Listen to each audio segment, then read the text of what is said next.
In eastern Ukraine, there was deadly shelling between Russian-backed rebels and government troops. ABC's Ian Pannell is in Kyiv with more on what now seems to be, Ian, inevitable.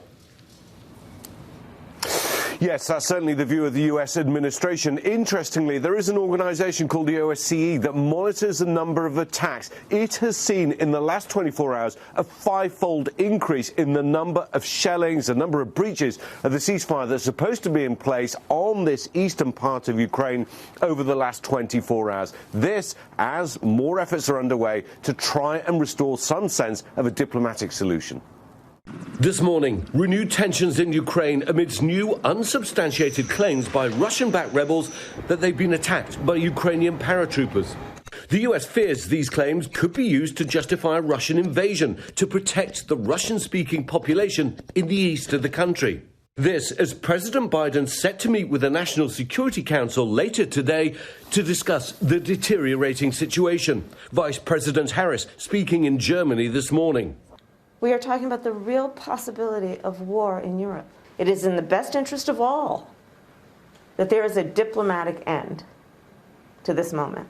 The US now believes that Putin has made a decision to attack and that it can come any day. Russia holding massive military drills in Belarus this weekend involving jets, helicopters, tanks and paratroopers.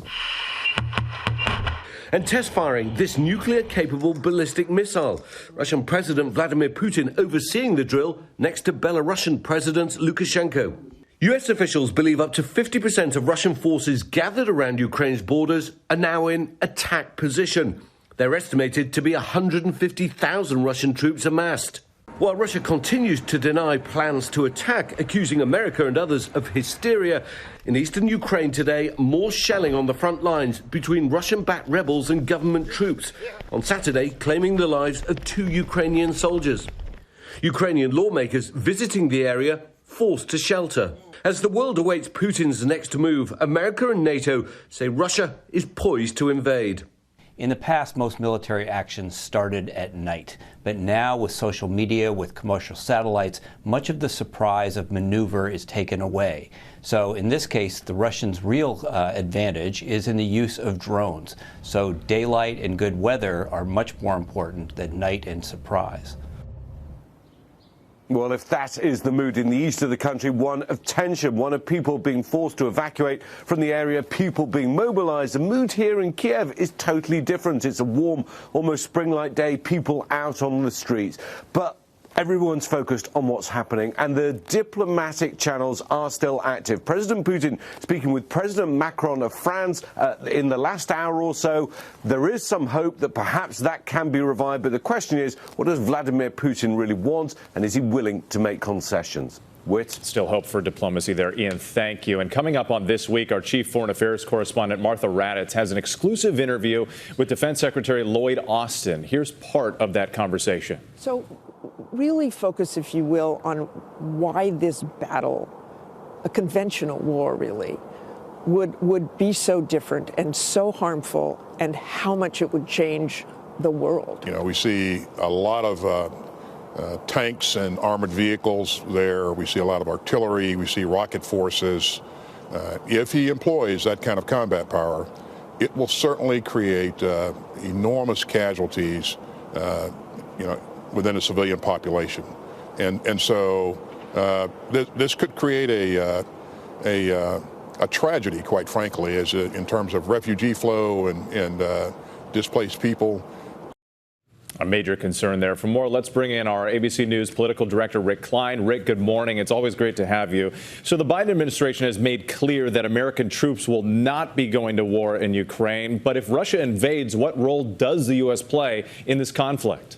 Yeah, Whit, it's interesting because we've seen the U.S. withdraw the small number of troops that we have in Ukraine, but we have doubled the number of troops that we have in nearby Poland and Romania. Those troops, we are told, will not have authorization to enter Ukraine or engage in any fighting. But if there is a refugee crisis, if people are leaving Ukraine, those troops will be able to help those countries, in addition to reassuring our allies in Eastern Europe against Russian aggression. But with the main role for the United States continues to be pushing the diplomatic path. We saw President Biden set something of a deadline for the Russians of around the middle of the week, saying this is when we have to come to the table. And if all else fails, then the lead role in imposing sanctions will fall to the United States. That will continue to impress the need for the world community to come together. So a lot of work ahead for the American side. Yeah, this crisis could have global implications, that's for sure. Since we have you, I do want to turn to a different topic, though, because despite everything that's happening in Ukraine, President Biden insists he's going to make up his mind about a Supreme Court nominee by the end of this month. That's just over a week away. Where does that process stand now?